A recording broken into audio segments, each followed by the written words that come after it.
It began with a familiar feeling, the kind of gut sense that creeps in slowly, like a chill on an otherwise sunny day. For years, I'd shrugged off the small signs, trusting in the stability of my marriage to Thomas, a man I believed shared my values, my dreams, and my sense of home. In retrospect, the signs were clear as day. I just didn't want to see them. Back then, my days were filled with routines that felt comforting, not dull. There were morning coffees in the kitchen we'd renovated together, the predictable exchange of daily plans, and our shared schedules posted on the fridge. It was the small certainties that anchored me, the clink of our coffee mugs, his voice in the mornings, even his keys dropped in the same spot by the door. I had thought these small routines would be ours forever. But then, little things began shifting. It was subtle at first. He was home less and talked more about the office, always mentioning one, Clara, as if she was some harmless piece of office furniture.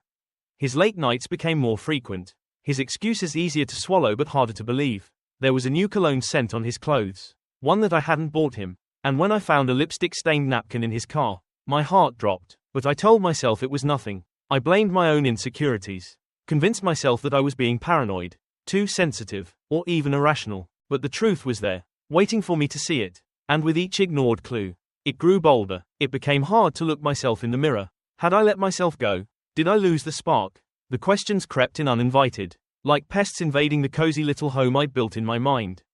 Our conversations dwindled, as if the silence between us had more to say than either of us dared to speak. He avoided my eyes, laughed less, and seemed eager to leave the room when I entered. I missed the way he used to look at me, like I was the only person in the world who mattered. Now, his gaze passed through me, like I was nothing but a ghost.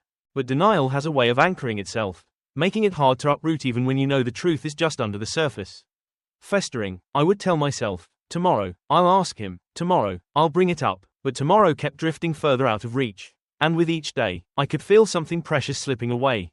In moments of clarity, I'd feel anger bubbling up, but I had no one to blame. The anger turned inward, a slow burning question that gnawed at me. How did I miss this? How could I not see the end coming? It's a strange thing to feel haunted by something that's still alive, still breathing right next to you every night. But the worst was yet to come. My days blurred into a kind of quiet dread. Every morning, I woke up with a strange knot in my chest, as though my own home had become unfamiliar. The walls, once filled with laughter and warmth, now felt cold and distant, like they were pushing me out of a life that no longer belonged to me. I could sense that something or someone had already started to replace me. And it ached in ways I never thought possible. I spent countless nights replaying the past, searching for where things might have gone wrong. I traced every memory like a delicate thread in an unraveling tapestry, examining each one, trying to pinpoint the moment he stopped loving me. But memories don't offer the answers you hope for. They only highlight how deeply you let yourself believe in an illusion. Eventually, the suspicion became too heavy to carry alone, and I started to act on it. I'd look through his things when he wasn't home, small searches, just a quick glance at his phone or a peek into his glove compartment, hoping to find nothing. But each time, I'd come up empty-handed, with only my own doubts staring back at me. I told myself to be rational, to stop obsessing, to trust him. After all, we had spent years building a life together. Surely, I would be able to see if it was falling apart. Then, one evening, everything changed. It was late, maybe close to midnight. I'd gone to bed hours earlier, but sleep never came. I lay there in the darkness, feeling the quiet weight of the empty bed beside me. He hadn't been home all evening, and for some reason, I knew this time it wasn't work keeping him away. When I finally heard the sound of his car in the driveway, I felt a strange combination of relief and dread. I pretended to be asleep, my back turned toward the door as he quietly entered the bedroom. I could hear the faint rustling as he undressed, the muted sound of his footsteps in the dark. But then, a strange thing happened. I could smell perfume, sweet and floral, a scent that definitely wasn't mine. I lay there, my heart pounding so loudly I was certain he could hear it. My mind raced, filling in the missing pieces of a puzzle I'd been unwilling to complete. Every late night, every work trip, every casual mention of Clara, all of it came crashing down. And the picture that formed was devastating. But I didn't say a word. Instead, I waited. I listened as he settled into bed, his breathing slowing as he drifted off to sleep. And in that moment, lying there in the darkness next to him, I felt a cold, hollow anger that I had never felt before. It was the anger of betrayal, of realizing that the person you trusted most in the world had lied to you in ways you hadn't imagined. The next morning, I knew I couldn't ignore the truth any longer. The woman in the mirror that day looked tired, worn out, a shell of the person she used to be. I'd given so much to this marriage, my time, my dreams, my heart, and now, I could see how much I'd lost myself along the way. It was on that day that I made a decision. I didn't confront him outright. I wasn't ready for that. But I began gathering my own small pieces of evidence. I paid closer attention to his patterns, his excuses, his strange absences. I kept my questions buried, my suspicions locked up tight, even though they threatened to explode at any moment. And then, as if the universe itself wanted to confirm my worst fears, I stumbled across the final, undeniable truth. It happened in the most ordinary way, on a quiet Sunday afternoon when he'd stepped out for a quick errand. I was tidying up the living room, trying to keep myself busy, to ignore the growing storm inside of me. And there, half tucked under the sofa cushion, was a crumpled piece of paper. At first, I thought nothing of it, assuming it was just a receipt or one of his endless work notes. But as I unfolded it, I felt my entire world tilt. It was a note, scrawled in his unmistakable handwriting, a list, filled with details for some kind of family outing, addresses, times, a mention of the kids. 3 names were scribbled in the margin, none of which I recognized, but they were listed as our little ones. In that single moment, everything came into focus: the double life, the affair, the children, all of it. My husband, the man I had trusted with my life, had been living a parallel existence. And worse, he had a family of his own, a family that he built in the shadows, while I'd been kept in the dark, clinging to the fading remnants of our marriage. I felt sick to my stomach, the kind of nausea that makes you weak at the knees. I sat down on the couch, clutching the note as though it were a weapon. My mind was racing, but I couldn't think clearly. I couldn't see past the betrayal, the overwhelming sense of abandonment. How had I missed this? How could he lie to me for so long, carrying on as if nothing had changed? The answers didn't matter. The only thing that mattered was the reality staring me in the face. I was no longer his family. That role had been quietly taken away from me, replaced by someone else by them. In the days that followed, I drifted through life like a ghost. I avoided him, stayed quiet, and kept to myself, unsure of how to confront the truth I had uncovered. I didn't know how to face him without breaking down, without screaming or begging for an explanation that, deep down, I already knew I would never understand. And then, just when I thought things couldn't get any worse, Clara herself came into my life in a way I hadn't anticipated. She showed up on my doorstep, bold and unashamed, with her 3 children in tow. I opened the door, expecting a stranger, a passerby, maybe even a delivery, but the woman standing there wasn't just any stranger. I recognized her from the 1 or 2 office parties I'd attended, where she'd been introduced as a new hire. She smiled, a smug, knowing smile that sent a chill down my spine, and behind her, her 3 children looked up at me with wide, curious eyes, like I was some character in a story they'd heard before. I felt exposed, vulnerable, as if I were the intruder on my own doorstep. The words she said were calm but chilling, like she'd rehearsed them 100 times. Thomas wants us to move in. We're here to take our place in the house. I could hardly process her words. The nerve it took for her to stand there, claiming my life, my home, my place in this world. And in that moment, I realized this wasn't just about him. It was about a life that I had thought was mine, now slipping through my fingers, claimed by someone who had been waiting in the shadows. I stood there, speechless, clutching the doorframe as if it could hold me upright. My world, which had been quietly unraveling, was now being torn apart right in front of me, by a woman who felt no shame, no guilt, only a smug satisfaction that her patience had paid off. And in that moment, as I watched her step forward, asserting her place in my life, I knew that this was only the beginning of my fight to reclaim what was left of me. I watched, paralyzed, as Clara stood there on my doorstep with the air of someone who believed she belonged. Her children shifting restlessly behind her, she wore a look I could only describe as victorious, a look that suggested she had won, that I was merely a remnant from a life my husband had cast aside. The realization hit like a punch to the gut. They were here not just to disrupt my life but to replace me in it. For a moment, I couldn't move, couldn't even think clearly. My mind felt fogged, shrouded in disbelief and betrayal. How did we get here? I thought to myself, staring at Clara and her children. In all the years of my marriage, I'd never imagined something like this. My life had been built on faith in Thomas, on the certainty that he was my partner, that our lives were intertwined for better or worse. And yet, here I was, staring down at a new reality, where the woman my husband had been seeing in secret was standing on my porch, telling me that my time in this house, my house, was over. For a while, neither of us spoke. The silence felt thick, charged with anger and shock. But she wasn't waiting for my permission. She began stepping forward, as though she could simply waltz past me and into the home I'd built. The place I had spent years of my life crafting and caring for. It wasn't just a house. It was my life, full of memories and hopes and quiet moments that were now stained by his betrayal. I found my voice, though it came out quieter and shakier than I'd have liked. "What are you doing here?" I managed to say, gripping the doorframe so tightly my knuckles turned white. I was holding on to the one piece of reality I had left, the knowledge that this was still my home, that I wasn't ready to let go. Clara's expression softened into mock sympathy. a patronizing look that made my stomach turn. I thought you would have known by now. Thomas told me he explained everything. Everything. She said it so casually, as though the life I had built and nurtured meant nothing, as if it were just a pawn in her new game, to be discarded now that it no longer suited Thomas's needs.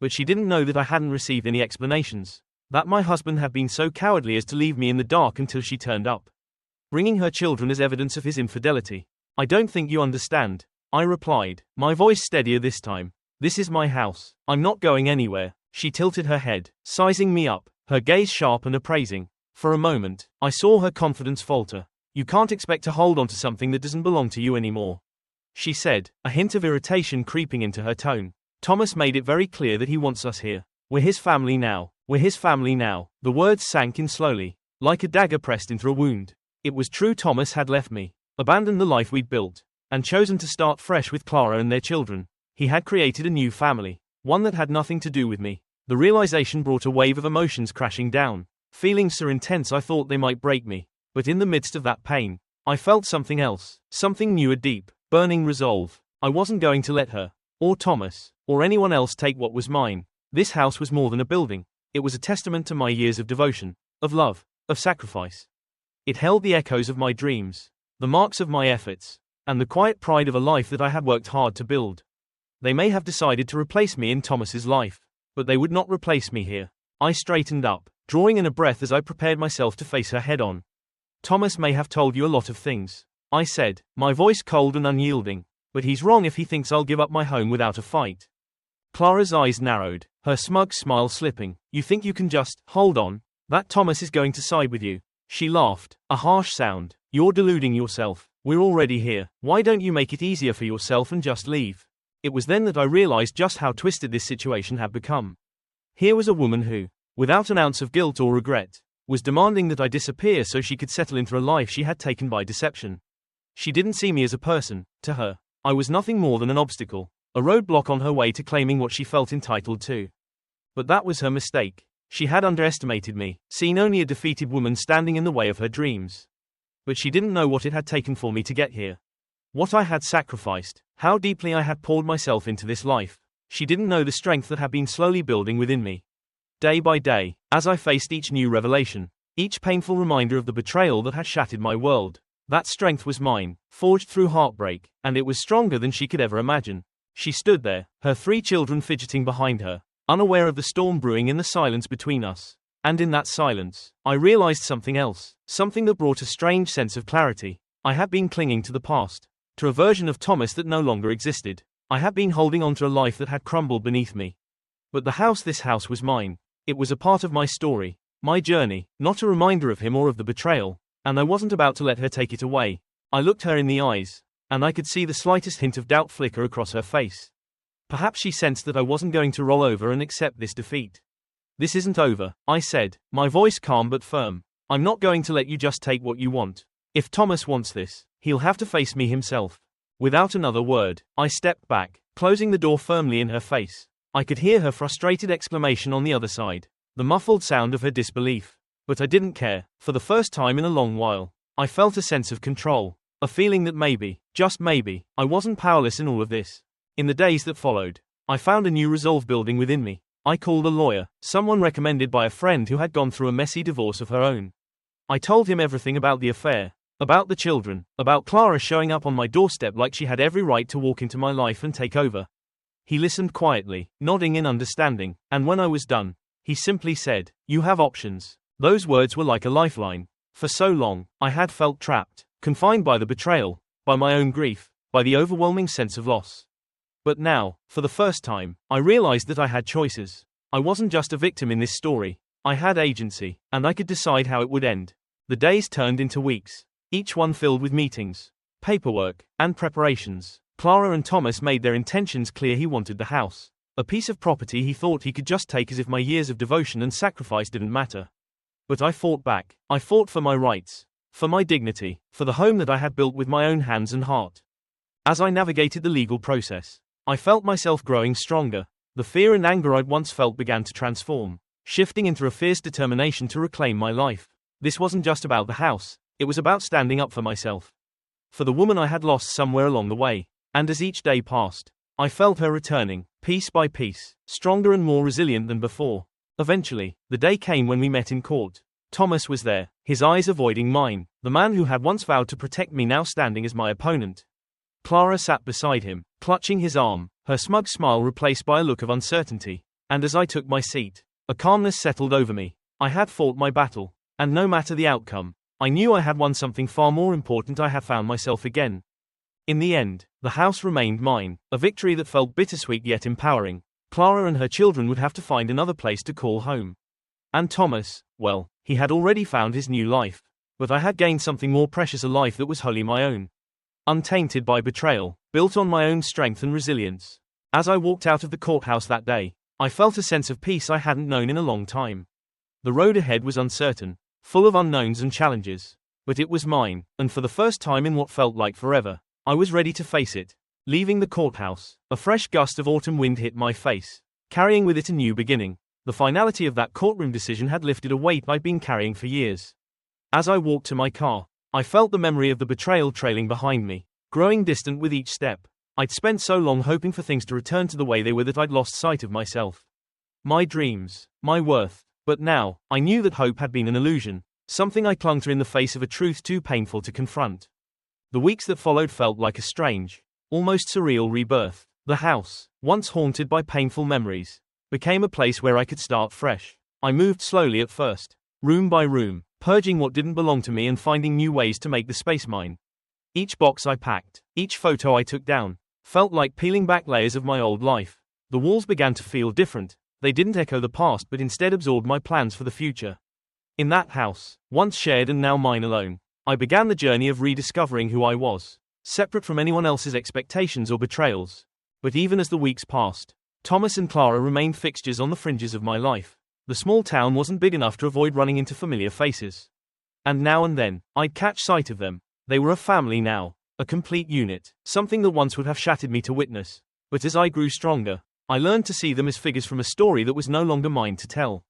It was as if they were shadows fading with the seasons, no longer a part of my present. Every day brought me closer to a new reality, one I was learning to love. I threw myself into things that had once been sidelines in my life: art, gardening, even learning to cook things I'd always assumed Thomas would hate. The garden, long neglected during my years of distraction and self-doubt, became my project. Digging my hands into the soil, planting seeds and pulling weeds, gave me a sense of grounding I hadn't felt in years. The garden blossomed that spring, vibrant and alive, a mirror to the way I felt inside. One morning, as I sipped coffee in the garden and admired the small but growing plants, I realized I no longer felt the urge to look back. The months of anguish, confusion, and anger had passed, and in their place was a deep, quiet acceptance. I had loved deeply, and I had been hurt, but I had also survived. And as strange as it seemed, I was thankful for the resilience that had grown in me, for the friends who had supported me, and even for the hard truth that had forced me to shed a life that was no longer mine. I'd been given a chance to start over, not as someone's wife or partner, but as myself. The garden became my haven, a place where I spent long, quiet hours, unwinding from everything I'd been through. In time, I opened it up to others, neighbors, friends, even strangers who'd heard about my little sanctuary and wanted to see it for themselves. The life I was building felt richer, fuller, no longer defined by someone else's dreams or failures. It was mine, wholly and completely. There was a day, almost a year after that courthouse decision, when I ran into Thomas. I was picking up supplies for the garden, loading bags of soil into the back of my car when I heard his voice behind me. It was strange, hearing it again in the same casual way he used to speak to me about the most mundane things. But I no longer felt that pang of recognition or the bitterness I once did. Instead, there was only a calm distance, as though I was speaking to an acquaintance from a different life. "Hi," he said, his voice tentative, as if he expected rejection. I turned to face him, a man who looked older, a bit more worn than I remembered. "Hello, Thomas," I replied, my tone polite, almost indifferent. We spoke briefly, mostly about trivial things, neither of us daring to bring up the past. He mentioned Clara, said they'd recently moved, something about finding a place closer to his work. It surprised me how little it affected me. I offered a polite nod and a few kind words, genuinely hoping he'd find the happiness he thought he was chasing. And then, as simply as that, we parted ways, and I felt no need to look back.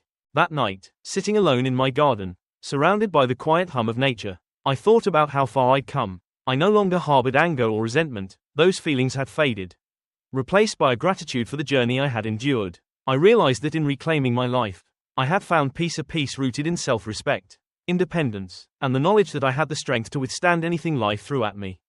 My journey was mine alone now, filled with endless possibilities. I was free, free to explore, free to love again if that was what I wanted, or free simply to be. And as the stars began to emerge above, I closed my eyes and took a deep breath, savoring the sweet scent of my garden, the earth that had healed me. In that moment, I felt whole, complete, and utterly at peace. The past was behind me, and I was ready for whatever came next, knowing that I had the strength to face it with grace and resilience. My life, after all, had just begun. As that peaceful year turned into two, life took on a beautiful rhythm that was all mine. I spent most mornings in the garden, where I'd cultivated not just flowers and herbs but a profound sense of belonging. It was as if the roots I put into the earth were the same roots I put down in my own life, steady, enduring, and resilient. My life had blossomed in quiet, meaningful ways. I joined a local art class and found joy in painting again. Something I hadn't done since I was young. At first, I thought it would be a distraction, but I discovered it was much more. It was a kind of healing. A way to give form and color to everything I'd been through.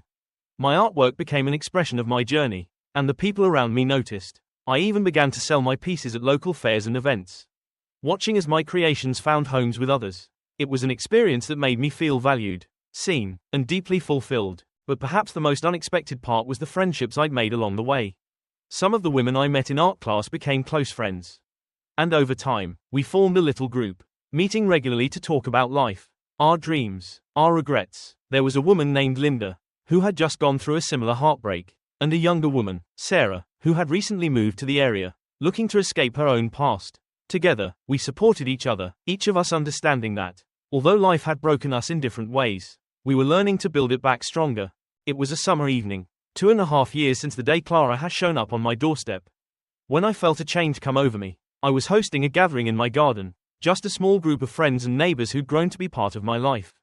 We sat under the stars, sipping iced tea, laughing, and telling stories as the crickets chirped in the background. It was a simple moment, yet in it, I felt a deep sense of joy, the kind that comes from finally feeling whole. After everyone left, I sat alone on the garden bench, looking up at the night sky, a habit I'd grown fond of over the years. I closed my eyes, letting the soft breeze brush over me, and thought back to everything that had led me here. It no longer hurt to remember Thomas and Clara. Their chapter in my life felt like an old story, one with a clear ending, yet no longer a source of pain or regret. Instead, I felt a strange kind of gratitude, losing that life had forced me to discover parts of myself that might have stayed hidden forever. With that thought, a calm resolve settled over me. I decided it was time to let go even further, to explore life beyond the safe haven I'd built. The urge to travel, to see new places, had been quietly simmering in the background, and now it felt like the right time to embrace it. For years, I dreamed of visiting places I'd only read about: New England in the fall, the quiet beauty of the Pacific Northwest, and maybe even farther. It was my time, and I wanted to see the world on my terms, with no strings attached. Over the next few weeks, I rented out my house, making sure it would be cared for, while I made plans to embark on a long-awaited journey. Friends tried to hide their surprise when I told them I'd be traveling alone. But for the first time, I felt no need to explain myself. This journey wasn't for anyone's approval, it was for me. My first stop was a small coastal town in Maine, where I rented a cottage overlooking the ocean. The place was quaint, with its whitewashed walls and an old wooden porch that creaked with each step. I spent my days wandering the rocky shores, painting the ocean, reading, and embracing the quiet beauty of solitude. Each morning, I'd watch the sun rise over the water, feeling as though I were witnessing something sacred. Being alone, truly alone, allowed me to reflect on the strength I had gained, the resilience that now defined me. As the weeks turned into months, I traveled from town to town, each place becoming a part of my story. In every new setting, I met people who became temporary friends, sharing fleeting but meaningful conversations that lingered with me long after I'd left. There was an elderly woman in Vermont who'd lost her husband yet found joy in teaching others to quilt. There was a young couple in Oregon who shared their dreams of starting a small organic farm. Their stories, like mine, were shaped by loss, by hope, by the relentless pursuit of a life worth living. By the time I returned home, nearly a year had passed. I opened the door to my house, breathing in the familiar scent, yet it felt different, like visiting a place from a past life. I could see how much I'd changed, how the time away had freed me from every last remnant of the person I'd been. I was no longer a woman defined by her heartbreak, by the betrayal that had once dominated my world. I was simply me, whole and independent. One day, while tending to the garden that had become wild in my absence, I realized that life, like the seasons, was always moving forward. The flowers I had planted so carefully had flourished, spreading and mingling with wildflowers that had sprouted up naturally. My garden had evolved in my absence, just as I had, and now, looking at the vibrant colors around me, I felt ready to let go of the last traces of the past, ready to embrace whatever lay ahead. As I sat on the bench, looking at the house I had fought so hard to keep, I felt a calm certainty wash over me. I no longer needed it, not as a reminder of what I'd endured or as proof of my strength. It had served its purpose, just as that part of my life had. I decided to sell it, to let someone else fill it with laughter, love, and memories, just as I once had. The last day in my home was bittersweet. I walked through each room, touching the walls and remembering the woman I'd been. I felt only gratitude, a deep appreciation for the journey, the pain, the joy, and the strength I had found along the way. I left behind the keys, closing the door with a sense of peace, knowing that I was ready for whatever came next.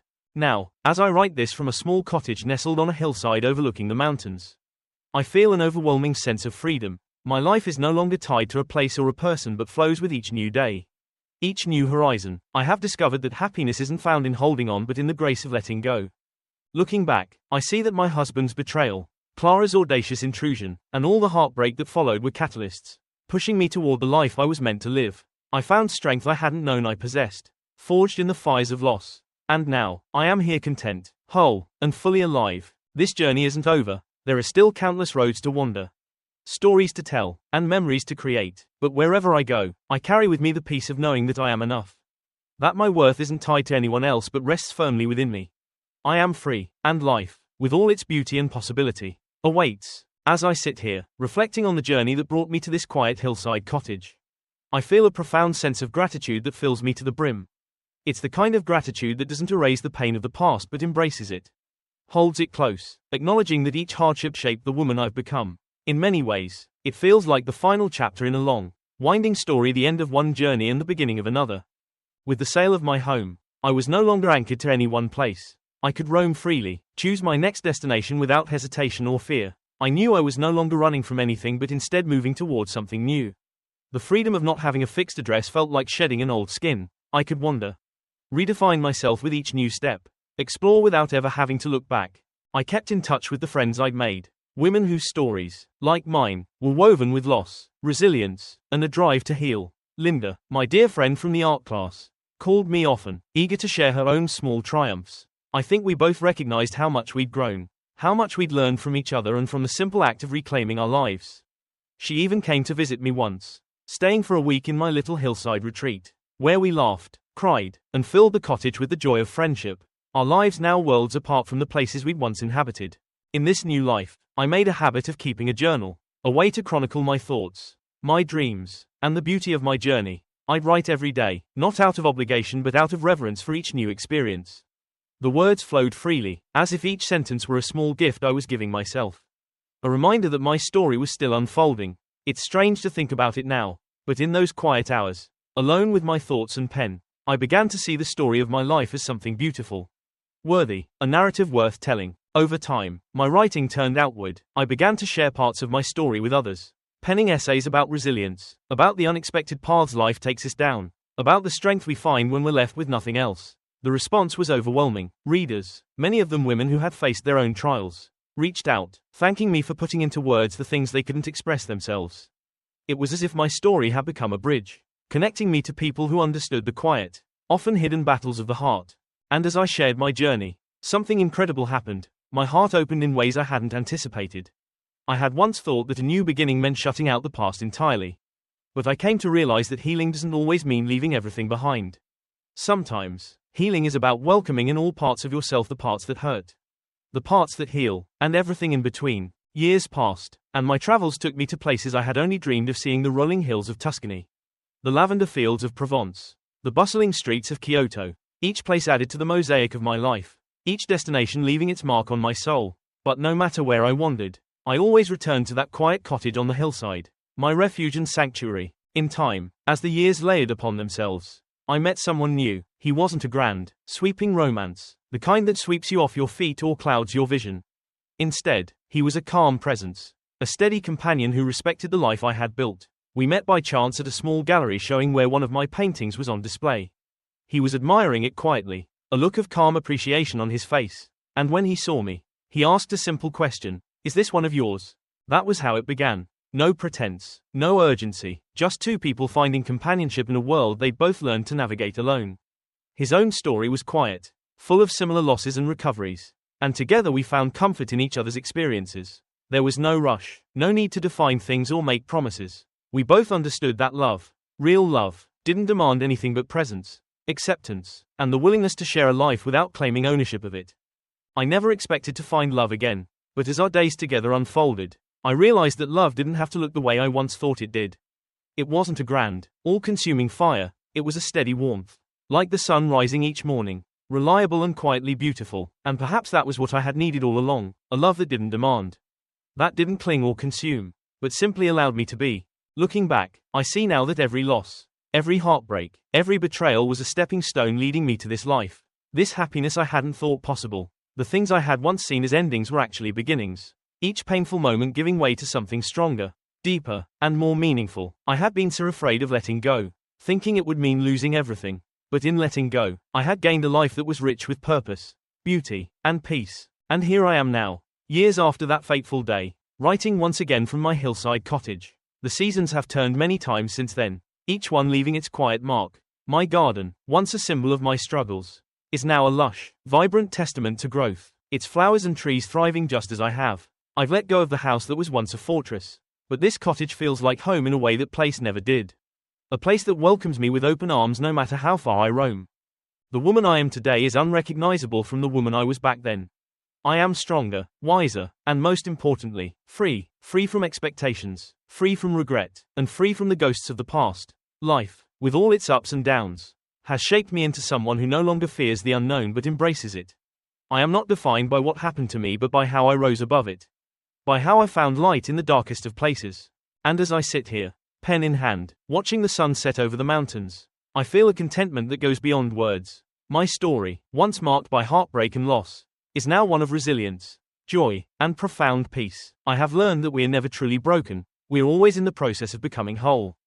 The future is still unwritten, and I don't know where it will lead, but wherever it takes me, I know that I am ready, open to whatever life has in store. And in that quiet moment, I close my journal, watching as the last light fades from the sky, knowing that, finally, I am home. The quiet darkness settles over the cottage, a blanket of calm that feels like the natural end to a chapter I have finally finished writing.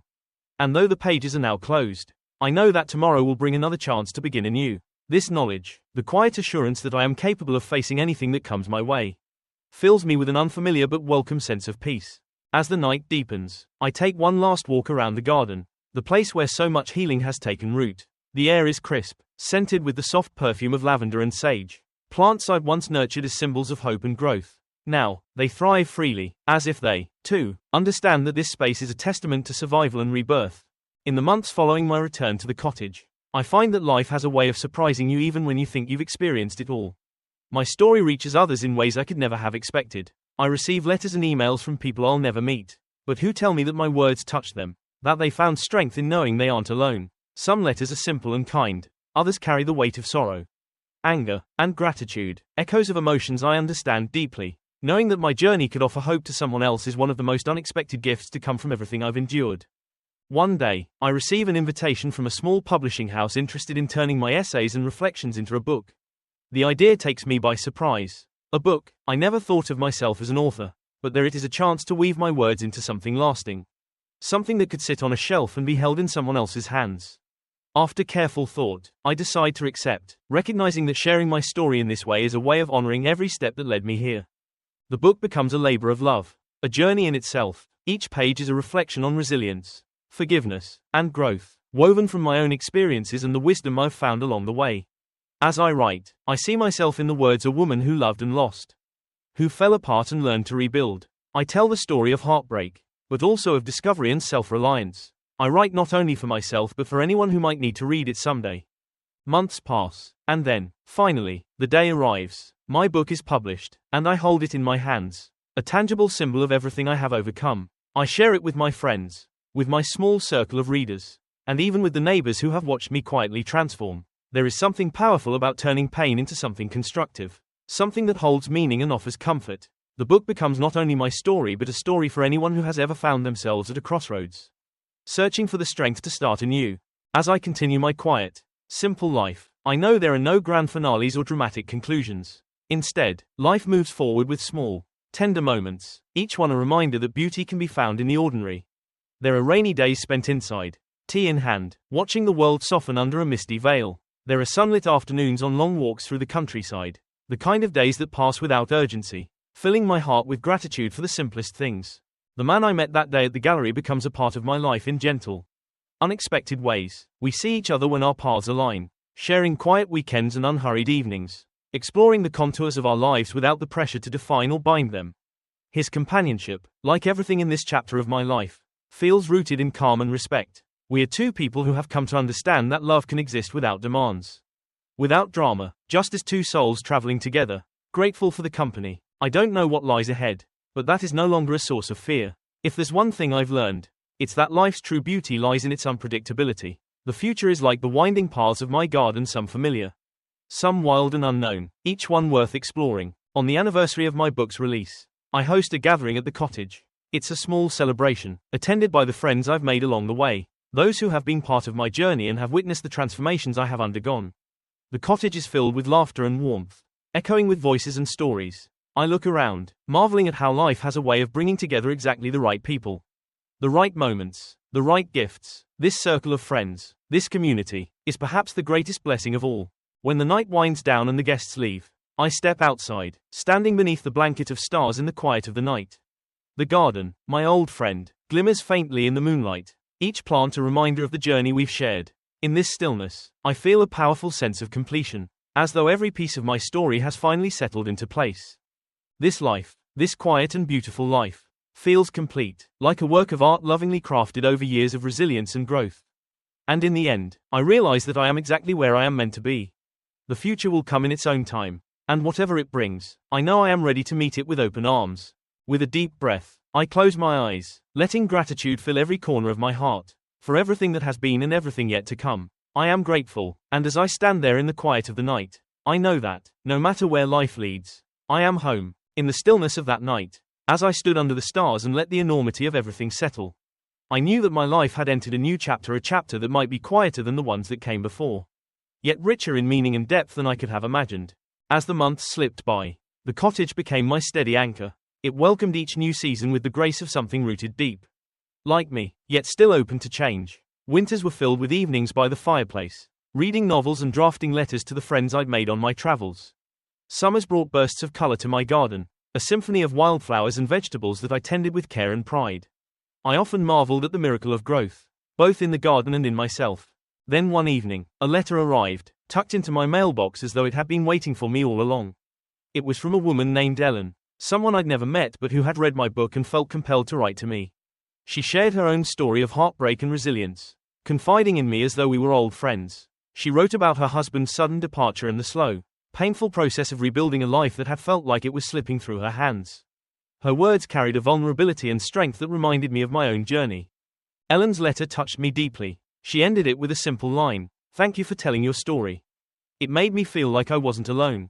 The impact of her words stayed with me for days. I thought of all the people who carried silent burdens, who felt alone in their struggles, and how a single shared story could open a door to healing, understanding, and hope. I felt a new resolve stirring inside me. Perhaps my journey wasn't just for me, perhaps it was meant to be shared, to help others find their way through the dark. With this in mind, I began organizing small retreats at my cottage, gatherings for women who were going through transitions of their own. These gatherings were intimate, just a handful of us, but each session was filled with connection and understanding. We shared stories, painted in the garden, went on long walks through the countryside, and spent evenings around a fire, exchanging fears, dreams, and laughter. These women, strangers who became friends, brought their own wisdom, and our time together became a healing balm for each of us.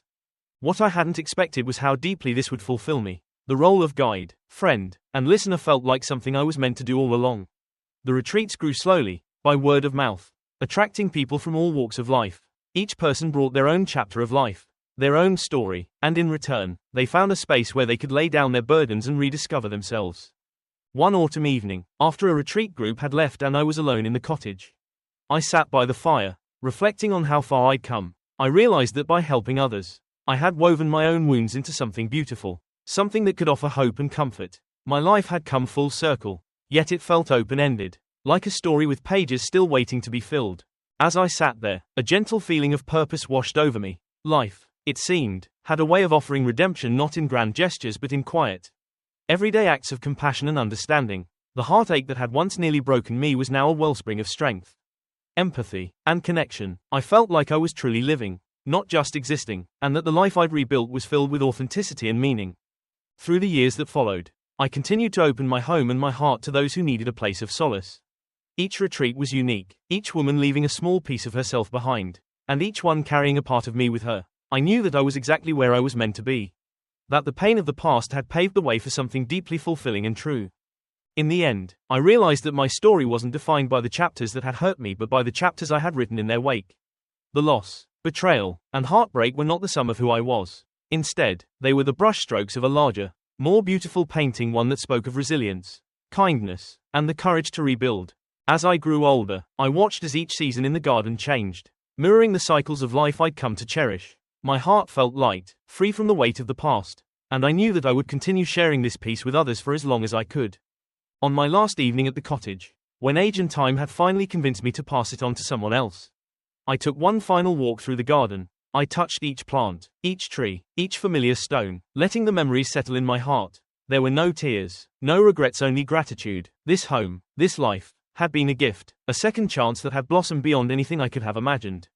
Standing there, watching the sun set over the hills, I felt the quiet, unwavering certainty that this was not an end but a continuation. That life was a journey with no true final chapter. And as I closed the door one last time, I carried that peace within me, knowing that my story, my journey, would live on in every person I had touched and in every new beginning yet to come.